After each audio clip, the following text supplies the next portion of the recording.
Good morning बच्चों। आपको वाणिज्य के अंतर्गत लगातार कई हफ्ते से कक्षाएं संचालित हो रही हैं, जिसमें आपको हमने 2 अध्याय शुरू के जो दिए हुए हैं, अंतिम खाता कैसे तैयार करते हैं और अंतिम खाता समायोजन के साथ कैसे तैयार करते हैं, 2 चीज़ें आपको बता चुके हैं। आप उसको लगातार सवाल उसका करते रहिए।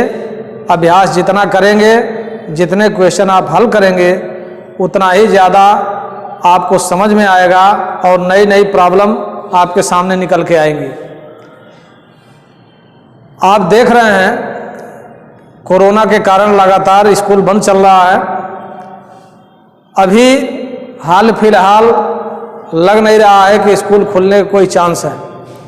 इसलिए आप ऑनलाइन माध्यम से जो भी आपको मटेरियल उपलब्ध कराया जा रहा है, जहाँ से भी आपको जो चीज़ें मिल रही हैं, उसको आप कोशिश करिए कि ज़्यादा से ज़्यादा अध्ययन करें और उसको अपने कॉपी में उतारें। साथ ही कहीं प्रॉब्लम आए तो अपने अध्यापक से पूछें।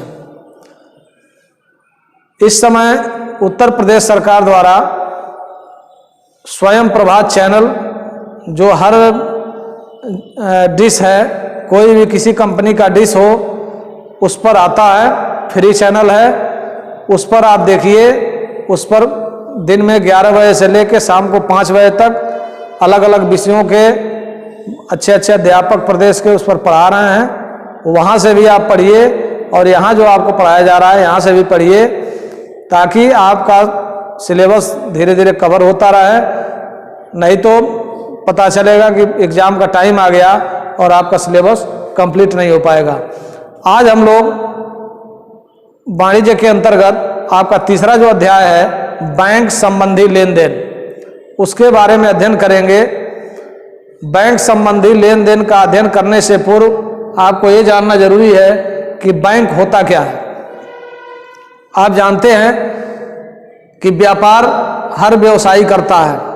कोई जूते का व्यवसायी है, कोई कपड़े का व्यवसायी है, कोई और किसी चीज़ का व्यवसायी है। उस चीज़ से संबंधित वस्तुओं का क्रय विक्रय करके वो अपना व्यापार चलाता है। बैंक क्या करता है? वो भी तो एक संस्था है। तो बैंक है क्या? बैंक को अगर बहुत ही संक्षेप में कहें और समझा जाए तो बैंक एक ऐसी संस्था है जो मुद्रा का व्यापार करती है। इसको संक्षेप में अगर आप समझेंगे कि बैंक ऐसी संस्था है जो मुद्रा का व्यापार करती है, अर्थात बैंक क्या करती है? जनता से, लोगों से जमा के रूप में रोकड़ प्राप्त करती है, धन प्राप्त करती है और उसको जरूरतमंद लोगों को फिर से ऋण के रूप में उसको दे के उससे ब्याज कमाती है। अर्थात व्यवसाय किस चीज़ का हो रहा है? रोकड़ का।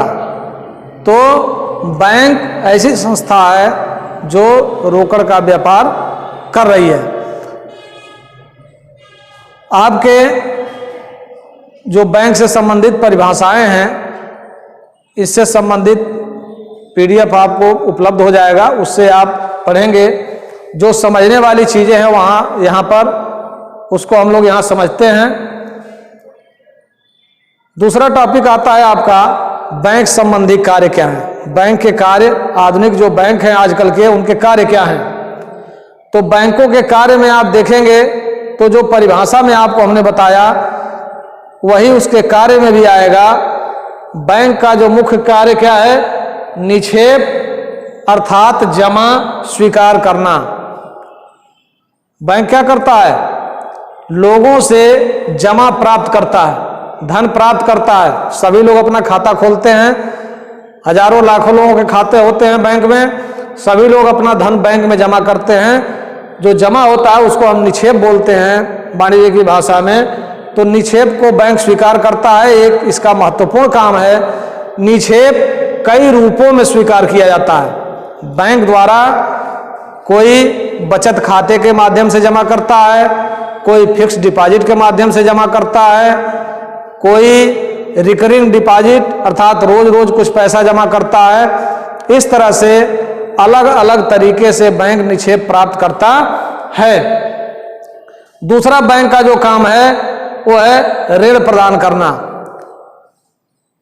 बैंक हमारा पैसा जमा करता है अपने पास, तो उसके बदले में हमको कुछ न कुछ ब्याज देता है।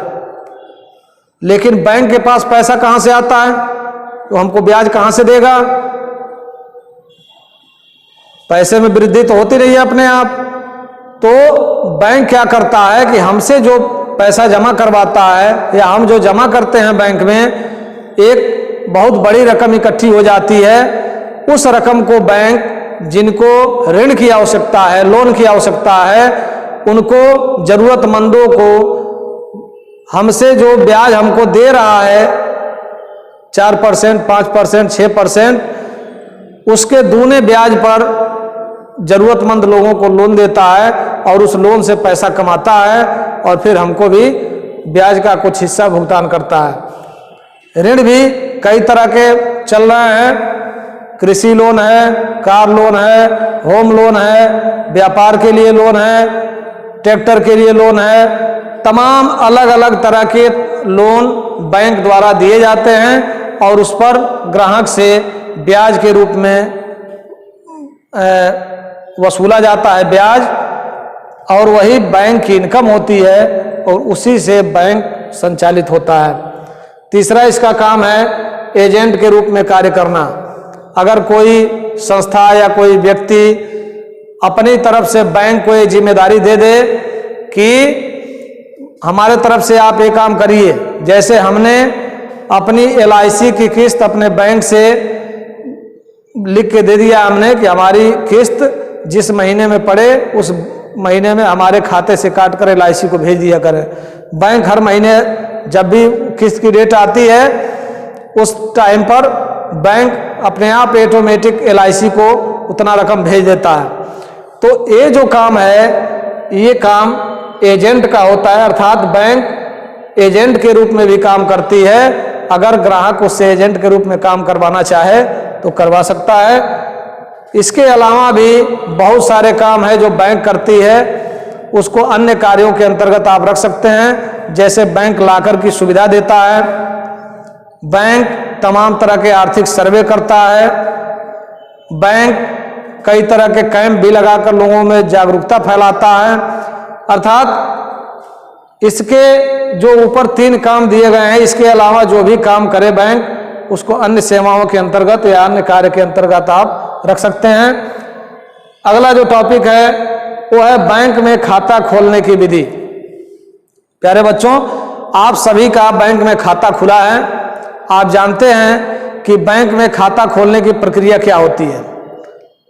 बैंक से एक फॉर्म मिलता है, उस फॉर्म में तमाम तरह की सूचनाएं आपसे मांगी जाती हैं। आपका नाम, आपका पता, आपके पिता का नाम, आपके माता का नाम, आपका आधार संख्या, तमाम जानकारियां और नमूने के हस्ताक्षर, ये सारी चीज़ें उस फॉर्म में भरने के बाद आप लेके बैंक में जाते हैं। बैंक का क्लर्क कुछ जरूरी कार्रवाई पूरी करता है।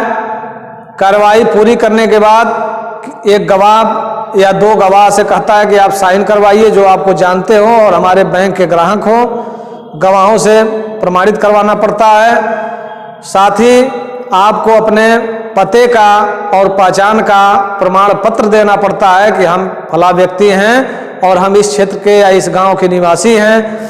इन सब प्रक्रियाओं को पूरा करने के बाद बैंक में आपका खाता खुल जाता है। खाता में एक मिनिमम राशि आपको जमा करनी पड़ती है। सारी प्रक्रिया आपको मालूम है क्योंकि आपने खाता खुलवाया है। उन्हीं सारी प्रक्रियाओं को अगर प्रश्न में पूछ दे कि बैंक में खाता खोलने की विधि लिखिए, तो इसको आप जैसे आपका खाता खुला है उस विधि को आप लिख दीजिए अपने शब्दों में, आपका प्रश्न सही हो जाएगा। इसके बाद से आता है कि बैंक चेक बुक की सुविधा देता है। चेक आपने देखा होगा, चेक क्या होता है?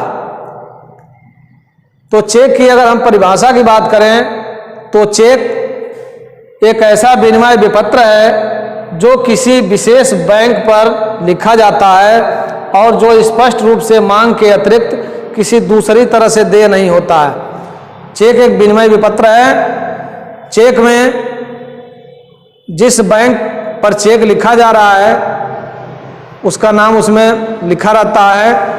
आपको अगर किसी व्यक्ति को भुगतान करना है, चेक के माध्यम से करना है, तो उसमें पाने वाले का नाम भरेंगे और रकम भरेंगे, कितना आप भुगतान करना चाहते हैं, और नीचे हस्ताक्षर करने वाले स्थान पर हस्ताक्षर करेंगे, बैंक को दे देंगे। बैंक द्वारा जब भी वो चेक जिस व्यक्ति को आपने दिया है, वो व्यक्ति अगर वो चेक बैंक में प्रस्तुत करता है, मांगता है बैंक से, तो बैंक उसका भुगतान कर देगा।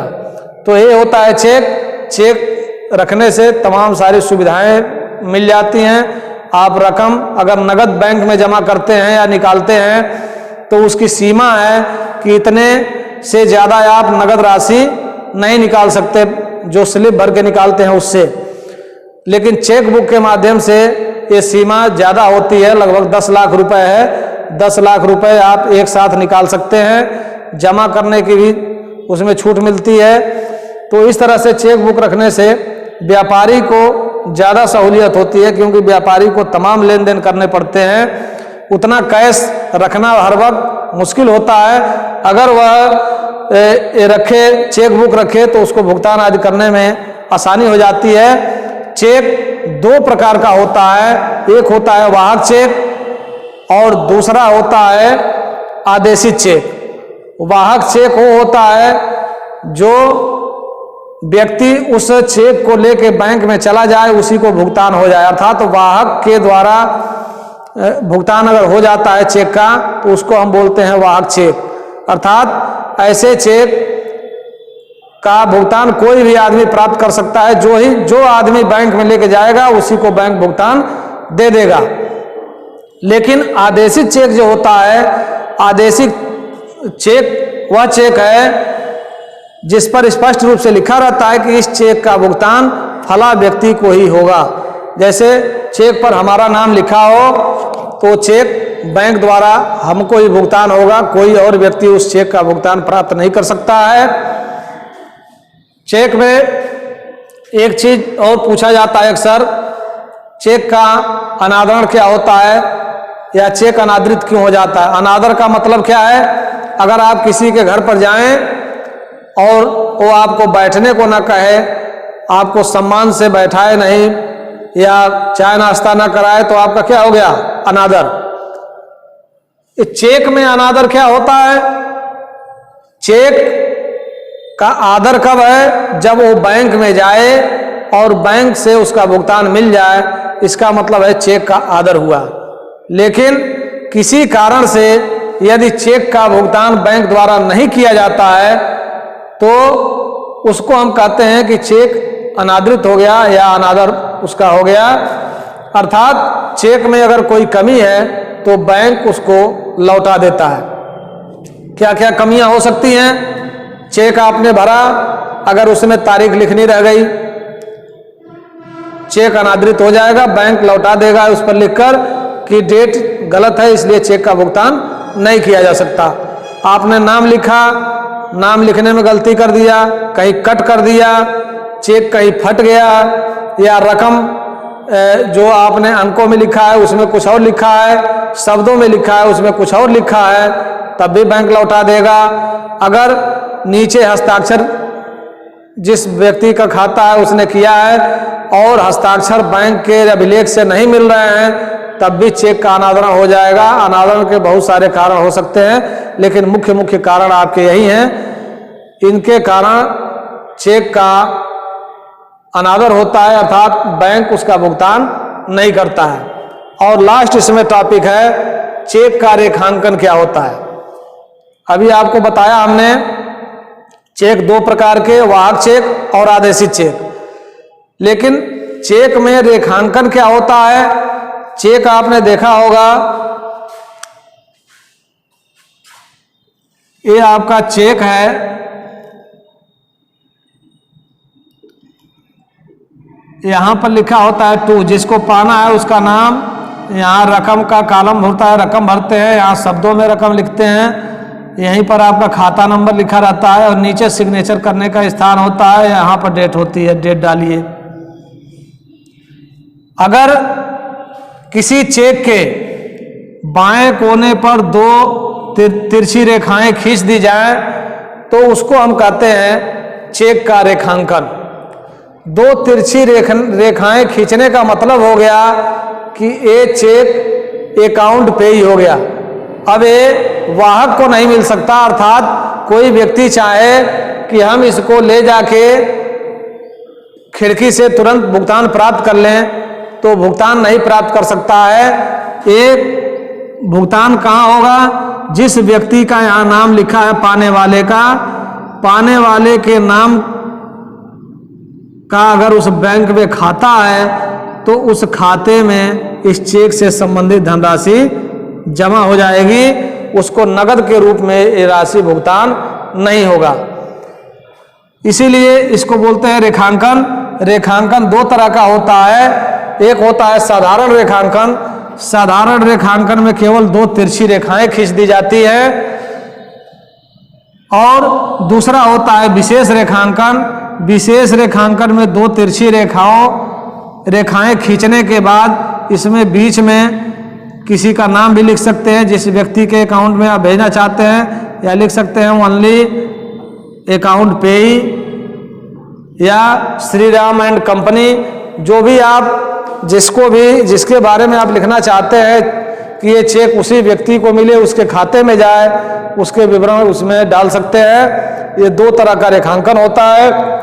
बाकी बैंक से संबंधित जो लेन देन है, वो बैंक से संबंधित लेन देन आपको कक्षा 9 में भी हमने पढ़ा दिया है।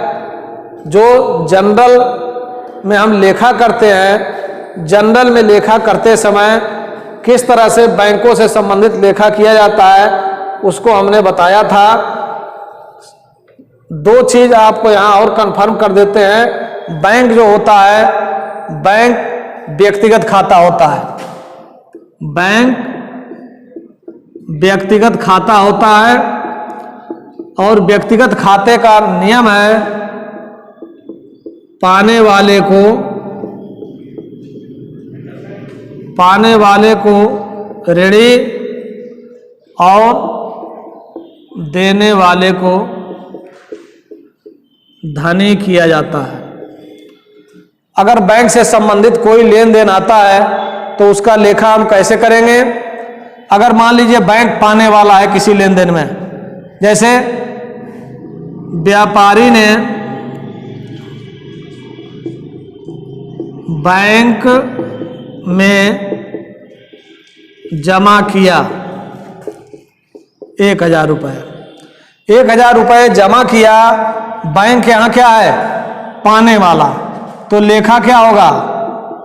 बैंक खाता ऋणी 1000, और जाकर क्या रहा है? रोकड़। तो रोकड़ खाते का। बैंक में रुपया जमा किया, संक्षिप्त विवरण इसका लिख देंगे। इसी तरह से यदि बैंक से पैसा आप निकालते हैं तो ऐसी दशा में बैंक देने वाला हो जाता है, और बैंक जब देता है तब लेखा क्या होता है? वहां से आप रोकड़ निकालते हैं, रोकड़ आ रही है, आने वाली वस्तु क्या होती है? ऋणी। तो रोकड़ खाता ऋणी। अब बैंक देने वाला है तो बैंक क्या हो जाएगा? देने वाला धनी। बैंक खाते का। इस तरह से अगर बैंक से संबंधित कोई भी लेन देन है, उसका लेखा बहुत आसानी से आप कर सकते हैं। इसमें कोई समस्या नहीं है। बस आपको याद रखना है कि उस लेन देन में बैंक पाने वाला है या बैंक देने वाला है। अगर बैंक पा रहा है तो बैंक को ऋणी कर दीजिए, अगर बैंक दे रहा है तो बैंक को धनी कर दीजिए। आपका लेखा कंप्लीट हो जाएगा और सही भी हो जाएगा। बाकी इस बैंक से संबंधित एक और अध्याय आपके किताब में दिया हुआ है, उसका अध्ययन हम लोग कल करेंगे। आज के लिए इतना ही। Thank you.